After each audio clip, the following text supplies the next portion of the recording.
நீங்கள் ஜெபிக்க போகும்போது என்ன எப்படி ஜெபிக்கிறீங்க? கர்த்தர் எனக்கு கற்றுக் கொடுத்த ஒரு காரியம் கவனிங்க.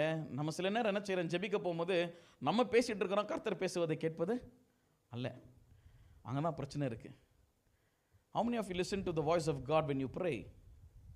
How would you know evidently that God is speaking to me? You have to know. And how can you do that? Only if you calm your spirit, only if you calm your mind.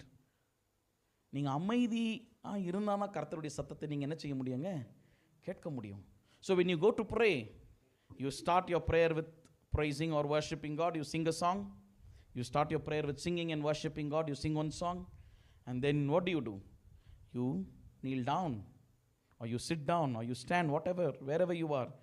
I'll tell you, take few minutes to just be calm in the presence of God.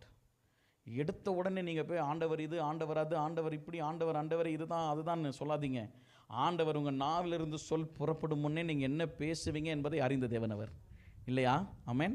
அப்போ நீங்கள் ஆண்டோட சமூகத்தில் போகும்போது ஒரு பாடலை பாடி நீங்கள் ஜெபத்தை ஆரம்பித்து அதற்கு பிறகு என்ன செய்யுங்க, ஒரு 2 நிமிடம் அல்லது ஒரு 5 நிமிடம் கர்த்தருடைய பிரசன்னத்தெல்லாம் அமைதியாக அப்படியே அமர்ந்துருங்க. என்ன செய்யுங்க, அமர்ந்துருங்க.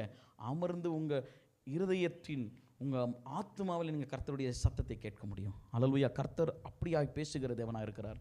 அல்லேலூயா. ஏன் அதிகாலை ஜெபம் ரொம்ப முக்கியன்ற கவனிங்க. அப்போ அமைதியான ஒரு சூழ்நிலை காணப்படுகிறது.